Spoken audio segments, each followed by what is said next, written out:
Hand therapy എന്ന് പറയുമ്പോൾ നമുക്ക് ഹാൻഡിൽ എനി ഇഞ്ചുറി, അത് ട്രോമാറ്റിക് ഇഞ്ചുറി ആവാം, നമുക്ക് ന്യൂറോളജിക്കലായിട്ടുള്ള കണ്ടീഷൻസ് ആവാം, അല്ലെങ്കിൽ ബൈ ബർത്ത് വരുന്ന കുട്ടികളുടെ കണ്ടീഷൻസ് ആവാം. അപ്പോൾ നമുക്കറിയാലോ കൈക്ക് ഇപ്പോൾ എന്തെങ്കിലും ഒരു ബുദ്ധിമുട്ട് വന്നാൽ കണ്ടീഷൻസ് XYZ ആയിക്കോട്ടെ, കണ്ടീഷൻസ് ഇപ്പോൾ ഓർത്തോ ആണെങ്കിലും ന്യൂറോ ആണെങ്കിലും എന്തോ ആണെങ്കിലും കൈക്ക് ഒരു ബുദ്ധിമുട്ട് വന്നു കഴിഞ്ഞാൽ നമുക്ക് ചിലപ്പോൾ ഒരു ഗ്ലാസ്സിൽ വെള്ളം എടുക്കാൻ പോലും ബുദ്ധിമുട്ട് വരും അല്ലേ.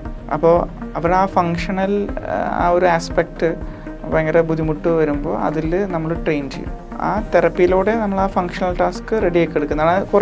അതിൽ കുറേ സ്പെസിഫിക് ആയിട്ട് കുറേ ട്രീറ്റ്മെൻറ്റ് വരുന്നുണ്ട്. ഹാൻഡ് തെറപ്പി ആക്ടിവിറ്റീസ് യൂസ് ചെയ്തിട്ടുള്ളത്. പിന്നെ അതിൽ കുറേ നമ്മൾ സ്പ്ലിൻറ്റ് എന്ന് പറഞ്ഞൊരു സംഭവമുണ്ട്. സ്പ്ലിൻറ്റ് ആൻഡ് അഡാപ്റ്റീവ് ഡിവൈസ് ഉണ്ട്. അതൊരു കസ്റ്റമൈസ്ഡ് ഉണ്ടാക്കുന്ന ഒരു ഡിവൈസാണ്. അത് യൂസ് ചെയ്തിട്ട് നമ്മുടെ ട്രീറ്റ്മെൻറ്റ് ഒന്നും കൂടി ബൂസ്റ്റ് ചെയ്യാൻ ഹെൽപ്പ് ചെയ്യും. ആ ഒരു ഡിവൈസ് ഉള്ളതുകൊണ്ടാണ് ഈ ഹാൻഡ് തെറപ്പി കുറച്ചും കൂടി നമുക്ക് ഒരു ബെസ്റ്റ് ഔട്ട്കം നമുക്ക് പേഷ്യൻസിൽ കൊടുക്കാൻ പറ്റുന്നത്. അതിപ്പോൾ നോർമലി ഒരു തെറപ്പി മാത്രമായിട്ട് പോകുമ്പോൾ ഒരു 4 മാസം എടുക്കുമെങ്കിൽ സ്പ്ലിൻറ്റും നമ്മൾ ഇൻവോൾവ് ചെയ്യുമ്പോൾ അത് നമുക്ക് 4 മാസം എന്നുള്ളത് ചിലപ്പോൾ may be less than 2 months result കിട്ടും. അപ്പോൾ ആ ഒരു ടൈമും കോസ്റ്റ് എഫക്റ്റീവും ആണ് ആക്ച്വലി.